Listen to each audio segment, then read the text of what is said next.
we'll go through it quickly, right? That's what we do. Great. Well, yeah. Thanks for everybody taking the time to be here. I mean, I know we've all had, directly you said yesterday, state colleges and, super easy for everybody. So it's great to see everybody here. I mean, I thought the field trip this morning was great. Like it was kind of like had a pilgrimage feel about it. I mean, how many conferences or meetings have people been where you hear about, the Game Lands 33, and so be able to see it firsthand. That view north down the right of way. It's like I've seen so many slides, report covers that have that view. So it was like in person.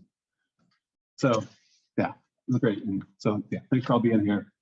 But yeah, so building on what Amy was talking about, the other two of the tools that she mentioned, there's this whole toolkit, the slide deck, the cost benefit, net present value calculator being two of those.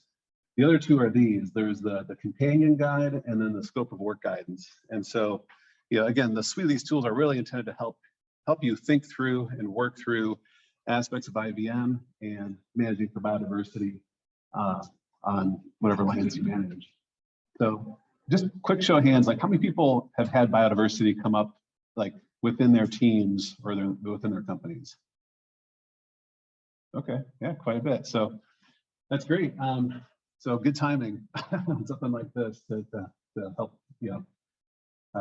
help make it happen. So, he's basically answered two different questions. The first one being, essentially how do you use IVM in a way that focuses on species or biodiversity more broadly? And then the second is, because so much work is contracted, how do you consider that when you're planning a scope of work? And, Lou has, I'm sure, a few things to say about that. You mentioned some of that out in the field, which I thought was great. So, fundamentally though, if you think about like, well, why would we want to use these? I think, we are seeing this paradigm shift of sorts happening, right? Veg managers have always been asked to do a lot, right? Maintain safety, reliability. You also have, cranky landowners, you've got environmental compliance to address, and then you got to do it cheaper and more cost effective, right? As time goes on. So that sort of optimizing performance is kind of fundamental to how we operate. But things are changing, right? And just kind of the big quick facts that we see out there, species declines are accelerating. So we'll call it like the sixth mass extinction. 3 billion birds in North America are lost since 1970. So 30% decline. That includes like red-winged blackbirds and American robins, like common species are declining. If you look at like invertebrates, since we're talking about pollinators a lot, like a lot of butterfly species have declined 8 to 10% in about that same time. Of course, there's some species that are declining more rapidly. And even just within the past, that last bullet there, 20 years or so, 24 million acres lost, land cover analysis. We have GIS data now that we can look at land cover and look at conversions and trends over time. 24 million acres, that's like almost the size of Kentucky. I think Pennsylvania is like 28 million, a little bit larger than that, but it's a huge land base. And so when we wonder, like, why is there issues with biodiversity? Why is there issues with, species? It's because we're changing the landscape quite dramatically. And so with that, I think there's also, an acknowledgement of some of those concerns and things. There's this perception of edge management changing, and the Rights Ways Habitat Working Group, and, the Stewardship Council, and things like the DJSI, which you're going to talk about there, John, right? Like those are all sort of acknowledging that there's a role that as land managers and vegetation managers we can play in sort of addressing these concerns. And so John will talk about this a little bit with ESG reporting, but how we manage the land will directly feed into that. And so that was one of the intents, but this guidance is how do we do that? How do we demonstrate that what we're contributing works towards that? And I think one of the fundamental things I want you to leave with is something that's been touched on a little bit, is that biodiversity and managing for it. We tend to think, like our pictures of monarchs and certain species, like we talked out in the field a little bit, but it's really fundamental to being a land manager. And Lou, you touched on this out there, but that if the land is your asset, and biodiversity is basically underpinning that asset. So if you look at just that conceptual graphic on the right, we think about these ecosystem services of tree suppression, or some of these bullets on the left talk about reducing fire risk, or reducing, or increasing resilience against like pests or disease or things like that. Biodiversity is sort of the fundamental need there that then provides all those other ecosystem services. And that, helps reduce costs, reduce your maintenance needs over time. So it's really something that builds on your safety and reliability at a fundamental level. And so keeping that in mind as you think about how to incorporate that, I think is really important. So enter the new Managing Compatible Vegetation Guide. This was developed with the Environmental Stewardship Committee over the past 18 months-ish. And was a lot of fun. I mean, a great collaboration between veg managers, ecologists, biologists, some people from academia, some utility representatives, a lot of good mental jam sessions about what does this mean and how do we address it and how do we give guidance on it. So it really, it's a companion to the IVM BMP, right? So it takes the cycle and uses that as a framework to think through how do we address biodiversity and work in biodiversity objectives into what we do. So we talked about the updated flow chart or cycle in one of the earlier sessions. And that's really what's about is taking this and where we're normally thinking about how we're managing incompatible vegetation, looking at it with a different lens about, well, how do we manage for, say we want to benefit species like monarchs, or let's say we want to increase just diversity because we acknowledge that there's this wider need and we want to have that ecosystem service of reduced fire risks or more tree suppression, things like that. Setting objectives and just working through that cycle, just like you would with anything else, is really what this guide is showing. And what the guide does is it walks through that process and each step along the way gives some examples and sort of triggers thoughts on how you do that. I mean, people are coming here from all over the country, and so we manage vegetation differently in different contexts. And so there's some examples, but it's really intended as just sort of a jumping off point. It's a primer, as it were, to kind of get you thinking about it and then applying it to your own system. With that is this concept of, when you manage for species and biodiversity, it's on a spectrum. And a lot of people, I think, we're already here at this protection, kind of the first end of the spectrum, right? It's sort of the do no harm approach, right? We're environmentally compliant. We're avoiding minimizing impacts. In a lot of cases, we're trying to prevent the spread of invasive species. So we're doing things not to make it worse, right? Good. Hopefully everybody's in that camp. But then as you go down the spectrum, you kind of get into enhancements where, okay, you want to take what you have and make it better for something. Where sometimes it's mitigating for species impacts. So you have that for particular projects. If you're trying to improve conditions, say you're part of things like the Monarch CCAA or part of other conservation certifications where you're trying to promote habitat for certain species, those would be the types of enhancements that would fall into there.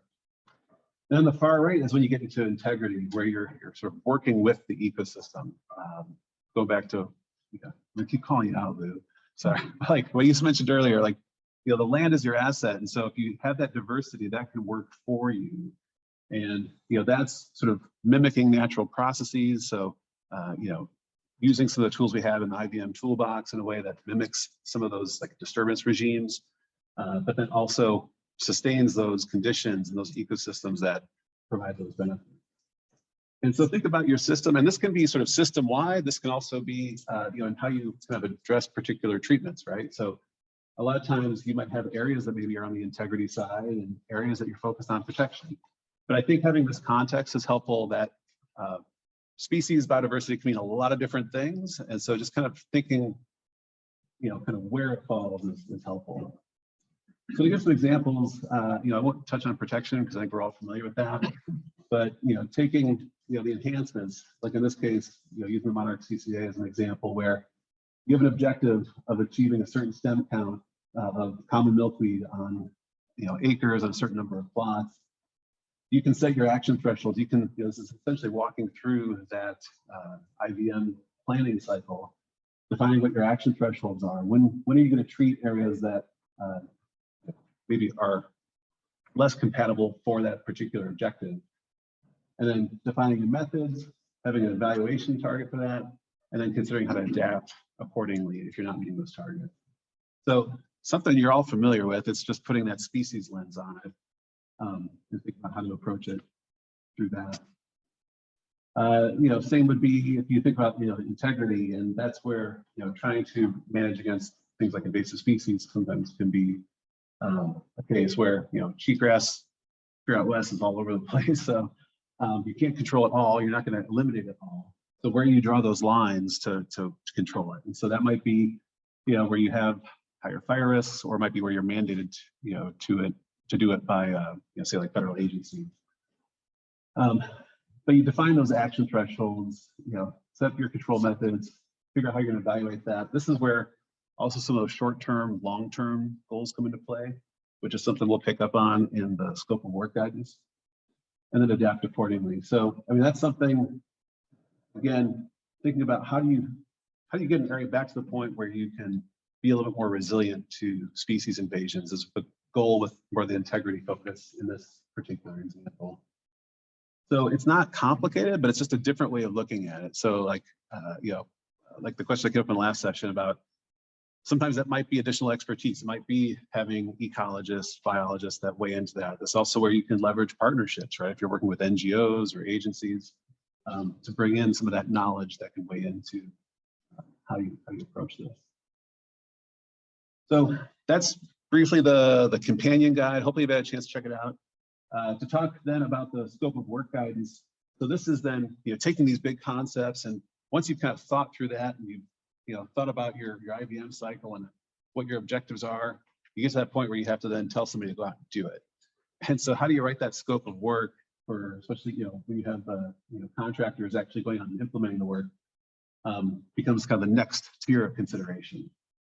And so with this, was breaking out the components. We started off with the idea of, wouldn't it be great to have a template? We'll just build the biodiversity contracting template, and then people could just use that. But I think it was like call number 2. We're like, yeah, that's going to be impossible to write because everybody's dealing again with different contexts.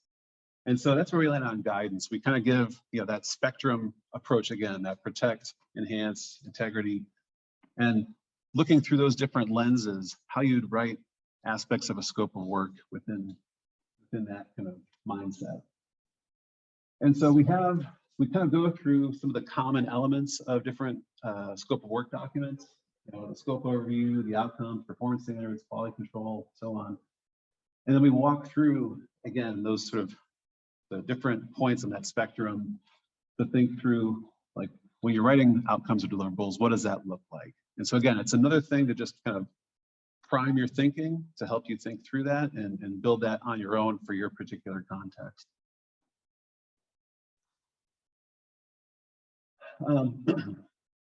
We also acknowledge that, when we talk about biodiversity, that is long-term versus short-term. Again, Lou, that was, you talked about that out there. But the idea that, sometimes depending on what you're managing for biodiversity, it's not like we're gonna go out, we're gonna treat invasives even though they're compatible, and we're gonna get to where we want to be. There is sometimes long-term efforts that need to happen in order to get the system where we want. I mean, look at State Game Lands 33, right? I mean, it's 65 years and growing, and still work needing to always happen and be done and be maintained. And so, thinking about from a contractual standpoint, how do you define and set the stage for those long-term goals so that the people you have out there understand that context? They know where you're trying to get to. But then in the short term, which is, a lot of contracting cycles are like, 1 to 5 years, what does that mean to that particular contract? And so trying to work in those elements, but thinking through both of those scales would be really, really important as you're doing that. And so again, that has some guidance in there to sort of inform that and get you thinking about that and incorporate that into your own scopes. This is the end goal, right? And this is where we're going with all of this, is that, again, we're all land managers, we're doing things out there. I gave all those, kind of the 3 bullets of scary statistics earlier that, everything's declining, we're losing a lot of things year by year.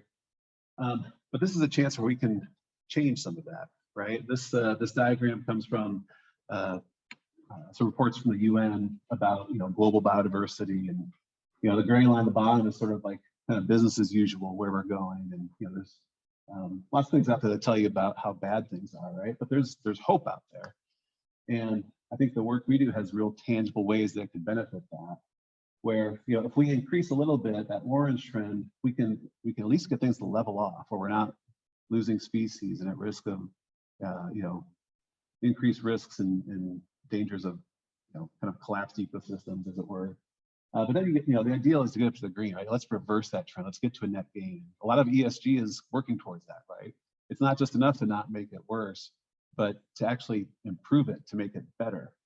And so that's where I hope we can get to, right? And this is, I think, one of the first steps to get there. But it's also good business. I mean, it does all these other things that have in bullet points on the side too. So from a business standpoint, it helps get us there as well. And so I hope that guide helps you along the way. I hope those documents help. I hope the whole toolbox is useful in sort of telling that story, right? I mean, that's where the calculator comes in too, and that it can put the numbers behind it for the numbers people. I also want to acknowledge, so like Amy mentioned, these tools are all available on the UAA website. There's the link.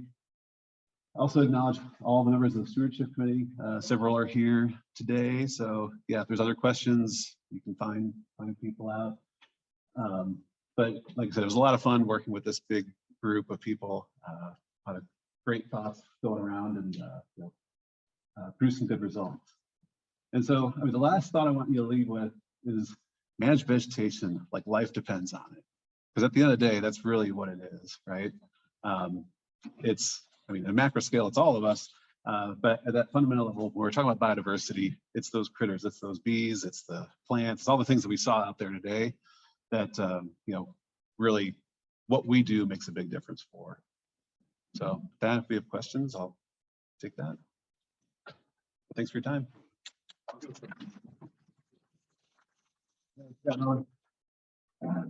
I'm just now getting a little. I'm just now getting to a situation where consultants on just streamlining how we're collecting vegetation data. What are we doing with level up in the farms and all that? Whether it be the scorecard or PSBI. How do we measure biodiversity across these sites that are compare one to another? Are there tools out there that I'm not relevant to help us do that? That's a good question. I mean, that's in a lot of ways the question, right? Because biodiversity is like this big, wide open thing. I mean, I think there's some tools that are out there, right? We mentioned the scorecard, you know, some of the other kind of indicators that are out there.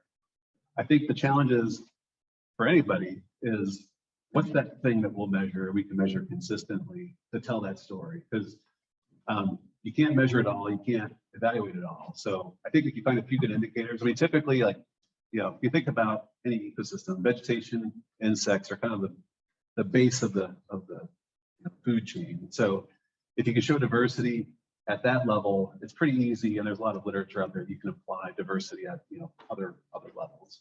So I think if you're doing that, that's a good place to be. There are a lot of tools out there. I mean, I think that's one of the challenges too, is that, you know, there's stuff I find out about new things, and like I'm always keeping an eye out for this kind of thing. So we're going to see more tools being developed, I think, still. And so I think that a lot of it comes down to pick the ones that are going to be robust enough and that you can do consistently. So, you know, if you do something that's too simplistic, it won't really pick up on that full range of diversity. That's, you know, think about like the pollinator scorecard that for Rights of Way Habitat Working Group, right? There's 3 tiers. I wouldn't want to do this tier 1 for my biodiversity assessment because that's pretty basic.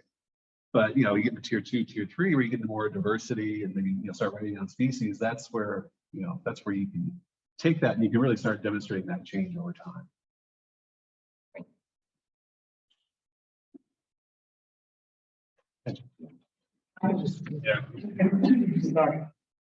The idea of the net present value calculator, which Amy talked about and you alluded to, it's basically a model.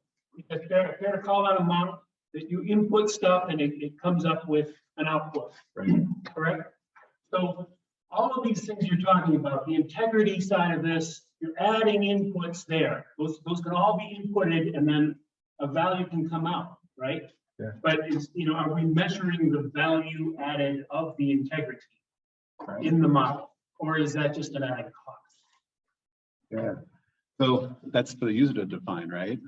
I mean, that's not something we were able to quantify or listed as part of that effort.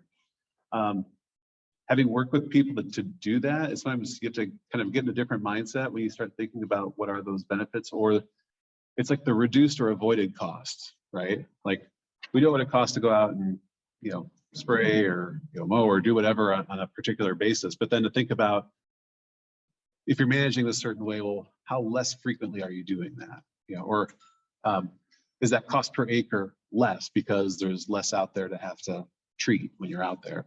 Those are the types of things that you have to, you know, work with whoever you're working with to put a value on that, and that can be difficult. So that just takes some time. Sure. And it's also being able to express that. Exactly. And help people understand the value. Yeah. It's complicated. Yeah. But I think, you know, there's some good, some of the work that's been done on just the cost effectiveness of IVM, I think gives some of the information that you can start to use. And it gives you some basis to say, well, look, this is how it worked here. And, you know, even though they didn't necessarily use in the terms of biodiversity and ecosystem services, that's what's happening on the ground in some of those cases where we're reducing those costs over time. Thank you.